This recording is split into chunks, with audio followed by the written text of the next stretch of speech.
Guys ఎవరైతే video చూస్తున్నారో దయచేసి వీడియో లాస్ట్ వరకు చూడండి.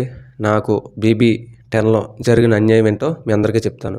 ఎందుకంటే నేను బిగ్ బాస్కి వెళ్ళాలని 2 ఇయర్స్ నుండి హార్డ్ వర్క్ చేస్తున్నా. 2 సంవత్సరాలను బట్టి కష్టపడుతున్నా. కటౌట్లు పట్టుకుని రోడ్లంటే తిరిగి నేను ఆడియన్స్ని బుల్లి చేసుకుని నాకు ఓటేయండి నేను బిగ్ బాస్ సీజన్ 9కి వెళ్తాను. 9లో నేను 1 ఇయర్ వరకు కష్టపడ్డా. సో అదేదో నేను అయిపోయింది. సీజన్ 10కి కూడా నేను అలాగే 1 ఇయర్ కష్టపడ్డాను. రోడ్లంటే తిరిగి కటౌట్లు పట్టుకొని ఆడియన్స్ని బిగ్ బాస్ ఆడియన్స్ నేను అట్రాక్టివ్ చేసుకున్నాను. ఎలాగైనా సెలెక్ట్ అవుతాను నాకు నమ్మకం ఉంది. ఎందుకంటే నాకు ఒక ఛాన్స్ ఇస్తాను కదా నేను ప్రూవ్ చేసుకోవడానికి. ఏదైనా టాస్క్స్ పెట్టో లేదంటే మాట్లాడమని ఏదైనా సో అక్కడి వరకు నేను తీసుకుంటాను కదా నేను ఏదో ఏంటంటే ప్రూవ్ చేసుకోవడానికి.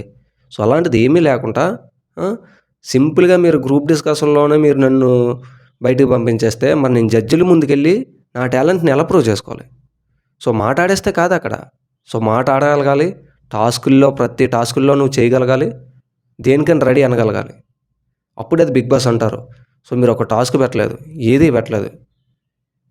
నేను ఒకటే చెప్తాను, ఎవరైతే బిగ్ బాస్ ప్యాషన్తో ఉన్నారో సో వాళ్ళు తీసుకోండి. ఎందుకంటే వాళ్ళు ఎప్పటి నుండి కష్టపడుతున్నారు. బిగ్ బాస్ రావాలని వాళ్ళకి డ్రీమ్ అనమాట. ఎవరెవరు వచ్చి ఫోన్లో సరదాగా అప్లై చేద్దామని తీసుకోవడం కాదు. మీరు ఒకసారి ఎవరైతే బిగ్ బాస్ కోసం పోరాటం చేస్తున్నారో, ఎవరైతే బిగ్ బాస్ కోసం వెళ్ళాలి తనలో ఉన్న టాలెంట్ని చూపించాలనుకుంటున్నారో వాళ్ళని తీసుకోండి. మీరేమంటున్నారు? అగ్ని పరీక్షలో లేదా బిగ్ బాస్లో మీ యొక్క టాలెంట్ని ప్రపంచానికి చూపిస్తాం. సో వాళ్ళు ఏం టాలెంట్ ఉంది, ఏం టాలెంట్ ఉందని చూపిస్తారు. మీరు అడిగే క్వశ్చన్స్ ఏంటి? నైట్ టైం ఏం చూస్తావు ఎవరు లేనప్పుడు? ఏం చూస్తావు? అది క్వశ్చనా? అది మీరు చూపిస్తారు ప్రపంచానికి.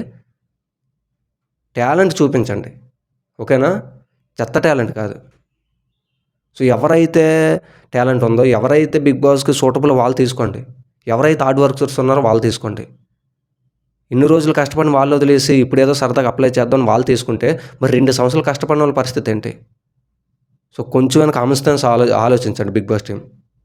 ఎందుకంటే చాలామందికి డ్రీమ్స్ ఉంటాయి, చాలామందికి వెళ్ళాలని ఉంటుంది. ఒక ఆపర్చునిటీ వస్తే వాళ్ళు ఉపయోగించుకుందామని ఉంటుంది.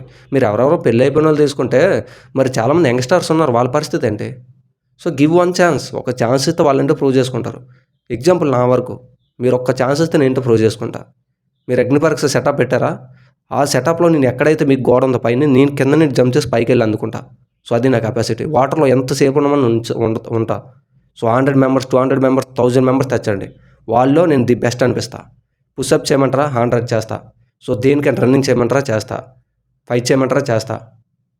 మాట్లాడమంటారా? ఆడతా. సో దేనికైనా రెడీ టు రైడ్. సో ఆ విధంగా ఉండాలి.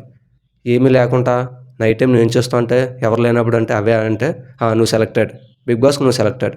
టాస్క్లు వద్దు, మనకి టాస్క్లు వద్దు, ఏమీ వద్దు. బిగ్ బాస్కి కావాల్సింది రోత. సో మళ్ళీ ఇంకోసారి నిరూపించుకోరు. మీ టీఆర్పీ కోసం అమ్మాయిలు తెచ్చి పడిచేస్తున్నారు. పెళ్ళి అవ్వాలని వెళ్ళి తీసుకున్నారు మీరు. ఇది బిగ్ బాస్. సో కొంచెమైనా కామన్ సెన్స్ ఆలోచించండి. లేకపోతే బిగ్ బాస్ ఫ్యూచర్లో ఎవరో కూడా చూడరు. ఇంక బిగ్ బాస్ బ్యాన్ చేయవలసిన పరిస్థితి కూడా వస్తుంది. మీరు ఇలాంటి ఎమోషన్స్తో ఆడుకుంటే మాత్రం పక్కా ఇది గుర్తుపెట్టుకోండి.